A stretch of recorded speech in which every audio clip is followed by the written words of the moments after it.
At what point does a console become retro? Seriously, I'm starting to think retro is not based off of time, and in actuality, it's based off of technology. For me, anything from Nintendo 64 and before not only looks retro, but it feels retro. It has a lack of standardization of buttons, obviously doesn't have two joysticks, and it has a face only a mother could love. For the GameCube era, I'm a little bit more 50-50. If I play anything on PlayStation 2 or Dreamcast, yeah, it looks pretty retro. But between the GameCube and the Xbox, I guess it depends on the type of game you're playing.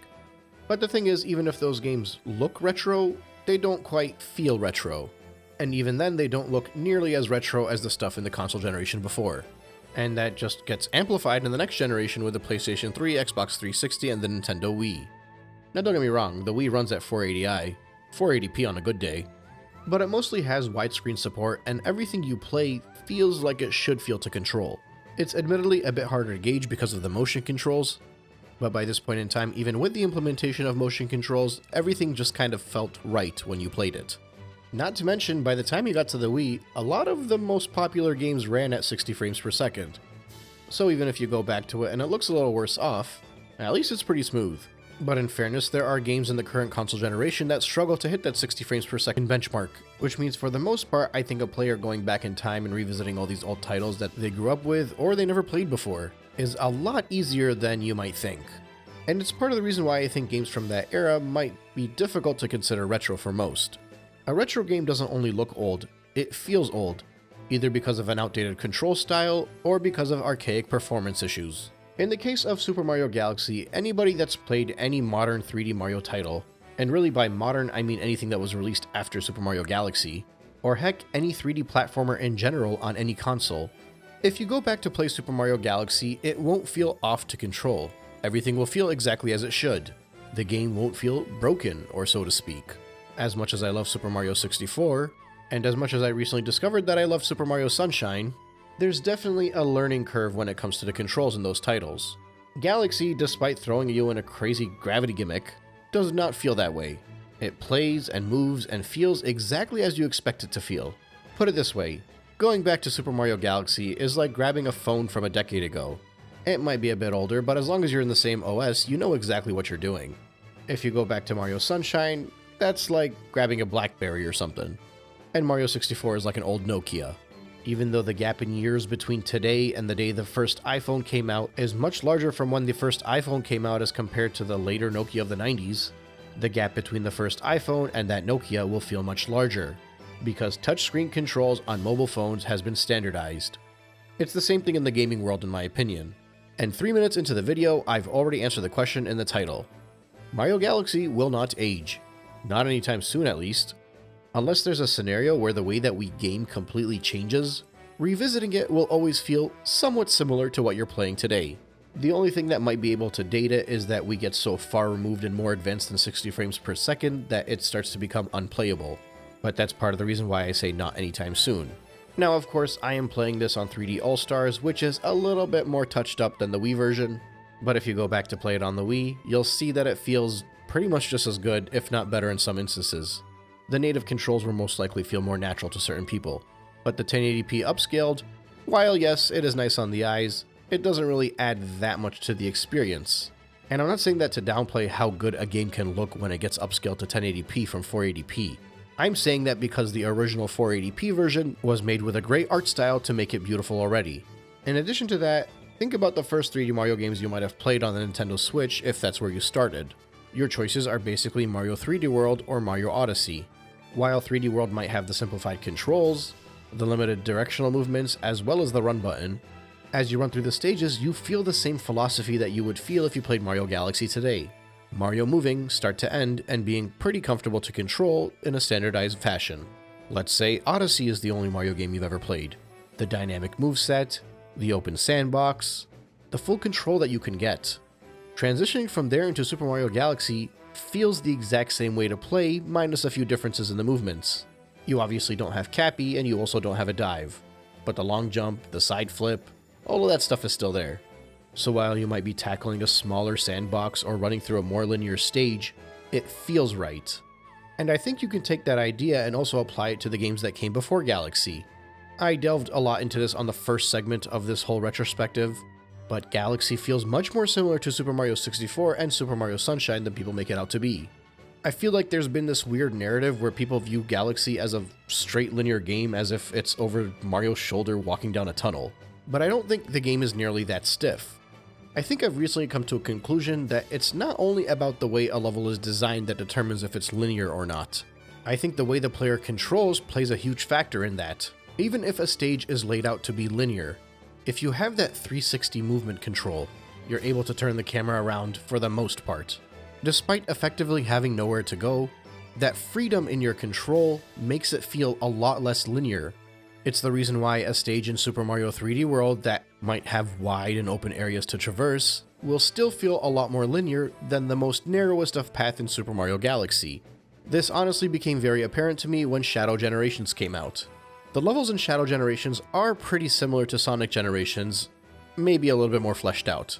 But the part of Shadow Generations that felt more comfortable, more open, and less restrained for me in a lot of ways is the fact that with Shadow, I didn't feel like I was being forced to move forward, whereas in Sonic Generations, I felt like moving backwards was not really planned at all. You couldn't really slow down and appreciate the environment in that game, not without moving around all awkwardly at least. All of that is to reiterate my claim that I think Super Mario Galaxy has a lot more in common with the sandbox titles before it than people make it out to be. And that is especially when you consider a very large chunk of the stars and shine sprites from the previous titles were nothing more than linear paths disguised in an open sandbox. The only difference is in those games, the controls feel dated by today's standards. My opinion may change later on as I cover more and more of the 3D Mario series, but as it stands, I feel like on a macro level, there are two categories: 3D Land and World, and then everything else, regardless of what Nintendo thinks. There is another bonus to Super Mario Galaxy that for me ends up being a flaw. It may actually be one of the most welcoming 3D Mario games to play, or at least in the non-3D Land and 3D World variety. Now, pretty much every 3D Mario game is pretty accessible. The two older ones might take a little bit more time to adapt to, but they're still for the most part accessible. Galaxy is easy to a fault. It's very welcoming. So welcoming, in fact, that I enjoy the moments with motion controls more because they were harder to control. Even the ice skating, you build up a lot of momentum and speed and it makes it so much harder to control. But the reward is that speed. It's that momentum. It's that challenge. This is something that I never really noticed when the Wii first came out, but in my revisit since 3D All-Stars came out, it became blatantly obvious to me. Now, I'd say if I wasn't going through this analytically, I'd probably be going on about how Mario Galaxy is actually not that good of a game because they sacrifice the gameplay. But I think I have to be a little bit more fair. I was 6 the first time I played Super Mario 64. I have spent all of my life playing every single 3D Mario title since. And I really don't want to be that old fart that's going around saying that this game is too difficult because you youngins need easy games. There's a bond created between the player and the experience in Super Mario Galaxy that I think I was hyper-focused on shrugging to the side earlier on in this retrospective. I don't know exactly at which point it started to click for me, but I'm assuming it was around Freeze Flame Galaxy. I've been praising Freeze Flame Galaxy as the point in time in the game where it feels like that's the minimum difficulty the game should have, and I still stand by that. But what I realized when I got to Freeze Flame Galaxy, because I was no longer so hyper-focused on the lack of difficulty, I found myself appreciating the music, the environment, the atmosphere, and the general vibes a lot more.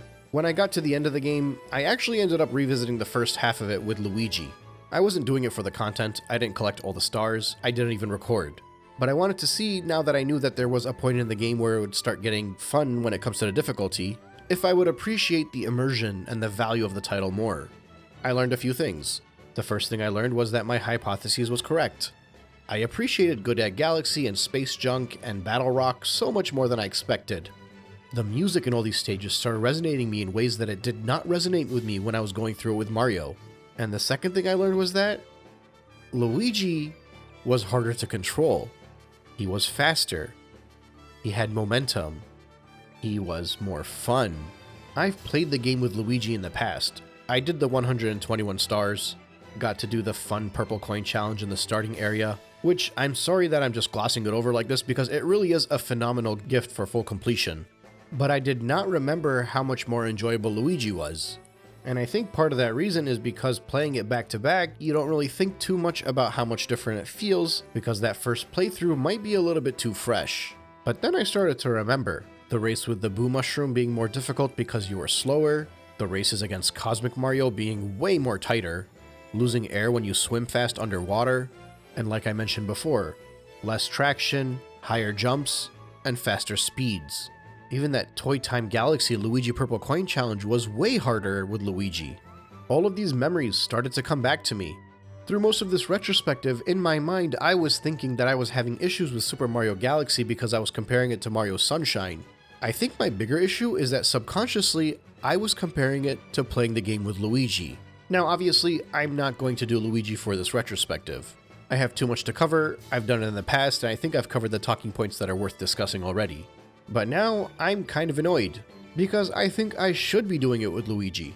I feel like if I redid this entire retrospective now with Luigi, you wouldn't hear me nearly whining as much when it comes to the difficulty.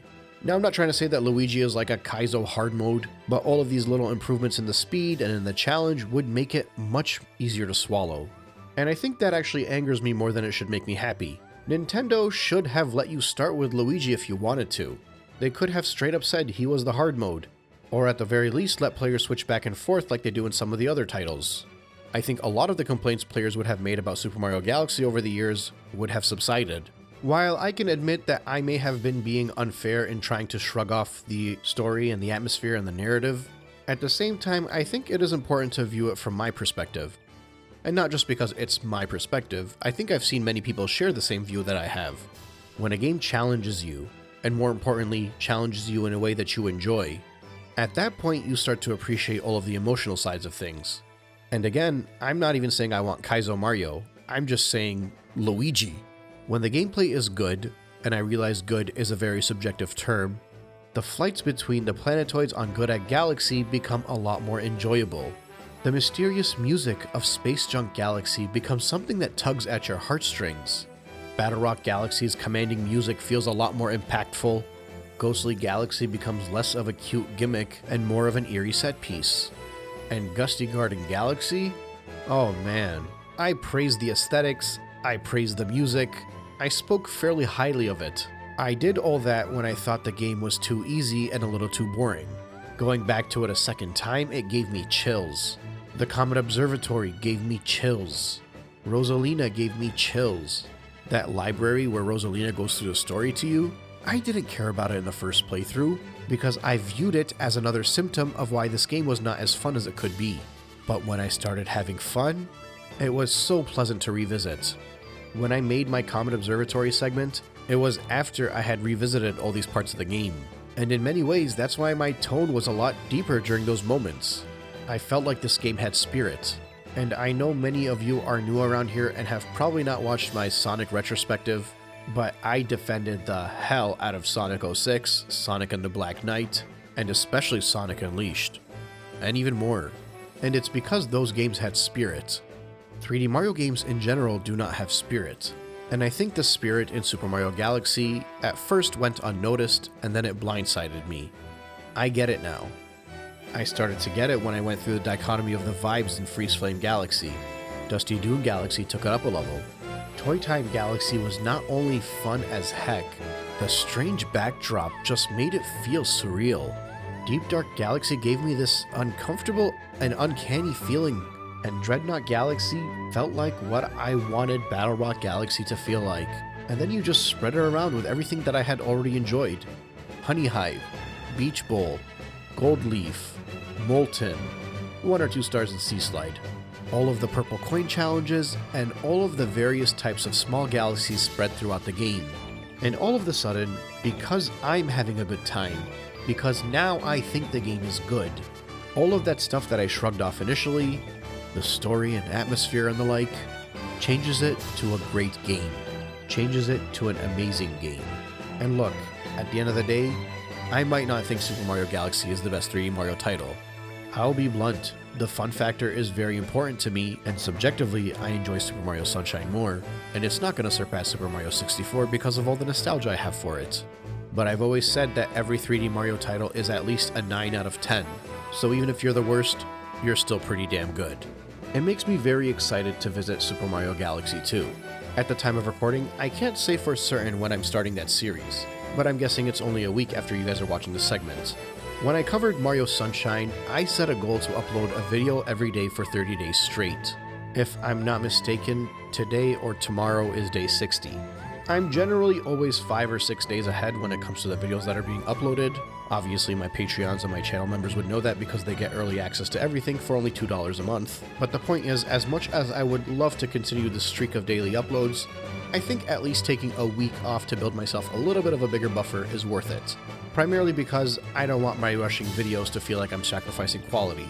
And I genuinely hope that if I ever do get to that point, you guys will let me know. Thankfully, I'm not yet feeling burnt out. If anything, I've never felt more motivated. When I did the Super Mario 64 daily videos, I had never intended to continue on with it. 64 DS, Mario Sunshine, Mario Kart, and now Mario Galaxy are way more than I expected to cover in the first quarter of the year. And I feel like I can definitely do this for another 2 or 3 quarters. Maybe I can do it through the whole year. Hell, if this channel continues to grow at this rate, maybe I'll be doing it full time. We'll see. All I know is that almost every single day I will read at least 1 or 2 or maybe 3 comments of somebody telling me that they just discovered my channel and they've subscribed and they love my content. And as much as I love doing this for myself, I love doing it for you guys. Those comments make my day. So maybe that praise is technically me doing it for myself too then. But I think we'll put a halt on it over there before I start getting too philosophical. Once again, thank you all so much for joining me on this journey. Whether it's tomorrow, the day after, or next week, check back at 11 a.m. Eastern Time. I'll be here.